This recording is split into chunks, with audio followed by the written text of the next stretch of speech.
My name is Amelia. I'm a 40-year-old housewife. My husband Charlton is 35, and we have been married for 5 years. We are a happy couple, just the two of us.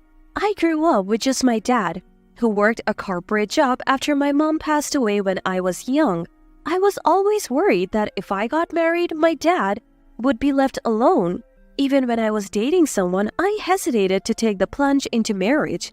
Whenever I talked about my hesitation, people would say it's because I'm a daddy's girl who loves her father too much. That's when I met my current husband. He understood how much I care for my dad and even said he would be okay with us living with him. That sealed the deal, and I decided to marry him. My dad was thrilled when I told him the news. I am so happy. Now I can face your mother in heaven. Don't worry about me, just focus on being happy with Charlton. Charlton, please, take good care of my daughter. Make her happy, especially because she has had to struggle with just one parent. My dad had never said it, but he had been worried that my being raised by a single parent might be a reason for me not getting married. He also runs a real estate agency while working his corporate job. We received a new house as a wedding gift from my dad and lived happily. Then, 2 years ago, my dad retired at 65. After retiring, he seemed to lose his energy and seemed to age rapidly. So I started calling him every day and visiting him regularly to check on him. My husband's work schedule changed, leading to more overtime, so I started visiting my dad even more. One day, I couldn't reach my dad at the usual time, so I went to check on him. I found him collapsed in the bathroom. I called an ambulance immediately, but he never regained consciousness. Tests revealed he had suffered a brain hemorrhage and was hospitalized. I visited him every day, but he never woke up and eventually passed away. I held back my tears as I said my final goodbyes and began arranging the funeral. The funeral was a small family affair, but some relatives showed up claiming they were promised inheritance. Thankfully, my dad had left a will in my name, so I inherited all his savings and properties. I felt my dad's love even after he was gone, and it filled my heart. I had no idea that more challenges were yet to come. My husband's family is generally sensible, but there is one sister-in-law who's terrible with money. Hey, Amelia, you inherited from your dad, right? We're sisters now, even if it's by marriage. Help me out, I'm in trouble.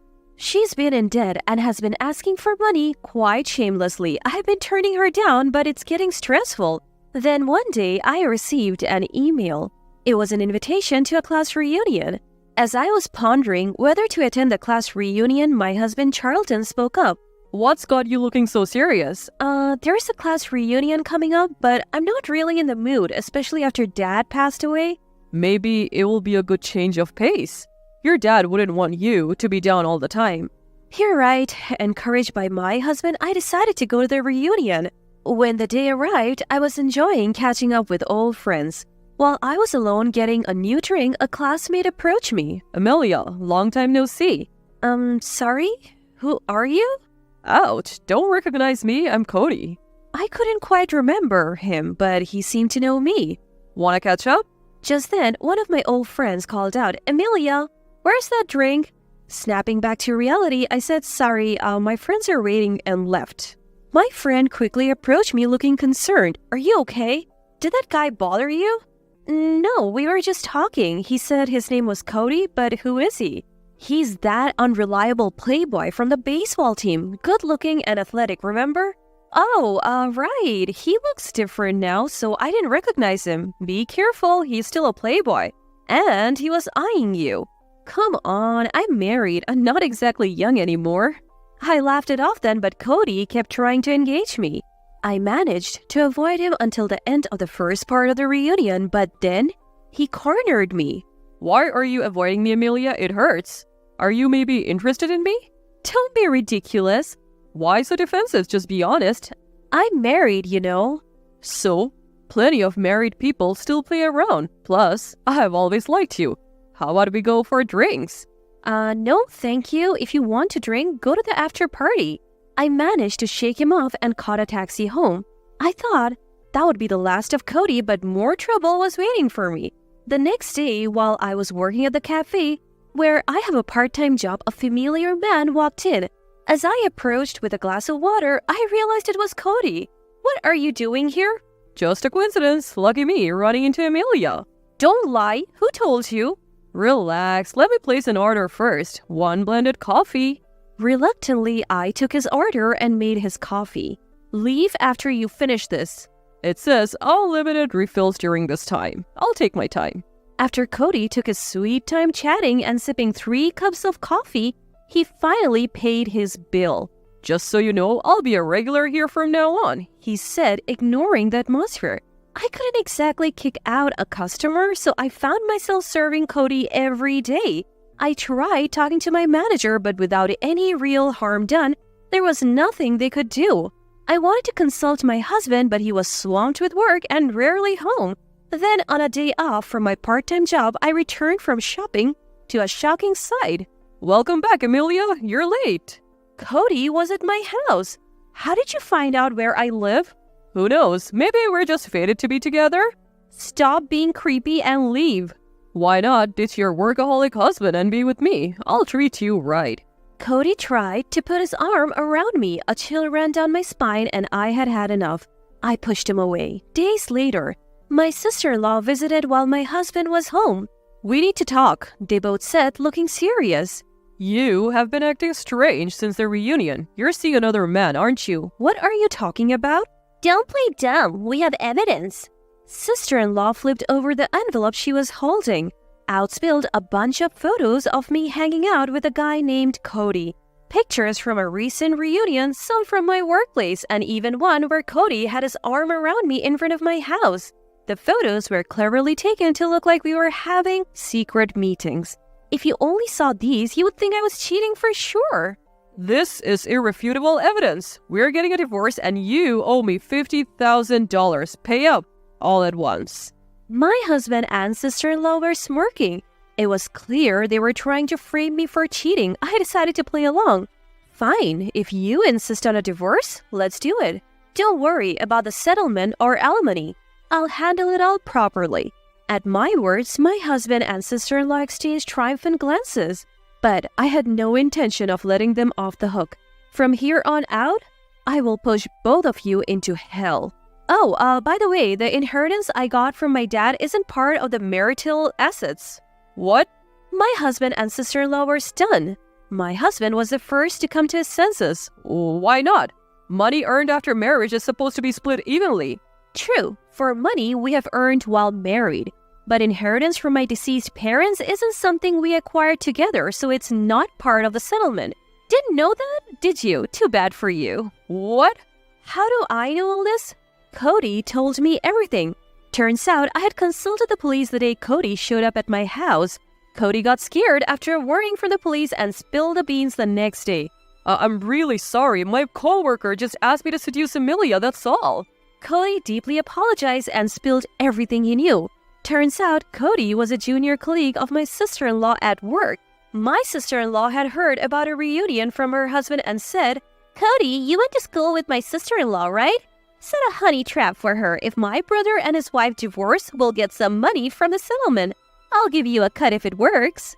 Cody got manipulated by sister-in-law and started getting close to me, while they took photos to document it. They were trying to blackmail me with these fabricated proofs of infidelity. Oh, wait a minute, you're saying I set this guy up? How can you prove it without any evidence?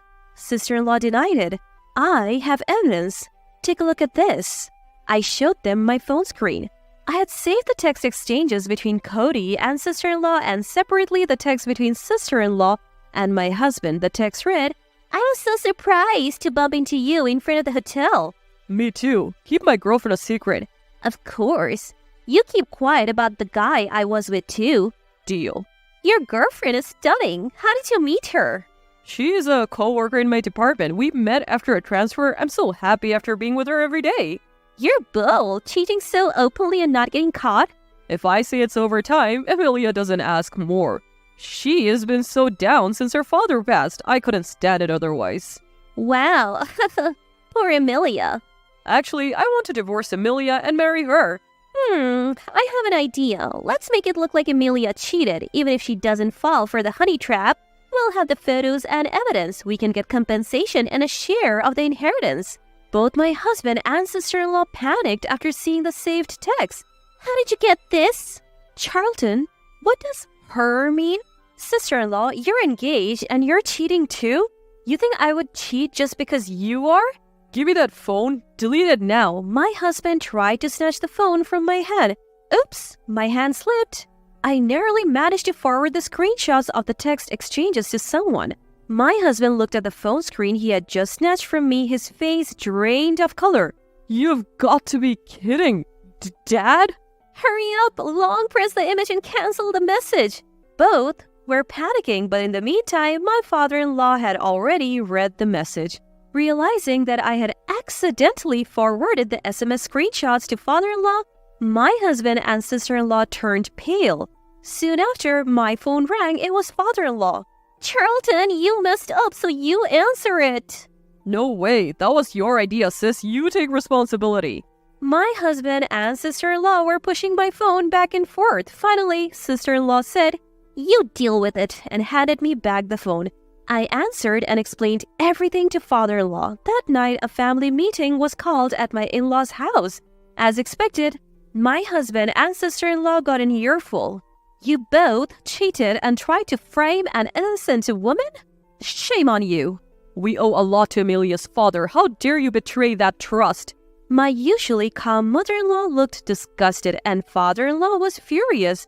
Turns out, my dad and father-in-law had a long-standing business relationship and my dad had helped father-in-law in times of need. Father-in-law turned to me and bowed deeply. I'm so sorry for my foolish daughter and son. I don't know how to apologize. After that, I decided to seek compensation from sister-in-law, my husband, and Cody through a lawyer. Despite the pending divorce and compensation, my husband packed his bags and left, going off the grid.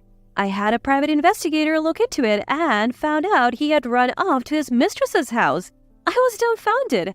I sent documents demanding compensation for adultery to both their workplaces. As a result, my husband and his cheating partner were in a bad position within the company, and my husband was relegated to another department. This led to my husband being demoted and his mistress, who was part-time, getting fired. While investigating my husband, I also had sister-in-law's affairs looked into. Turns out, she had not one but two lovers. I informed her fiancé and my in-laws and sent them the evidence. Naturally, sister-in-law's engagement was called off and she was also sued for compensation.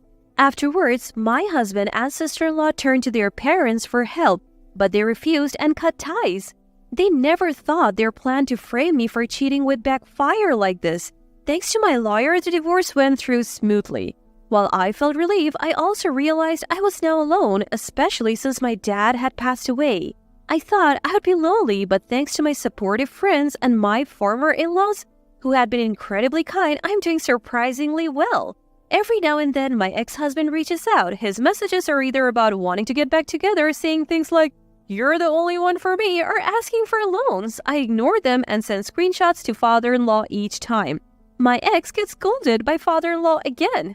Does he not have a learning function in his brain? Maybe he doesn't have a brain at all.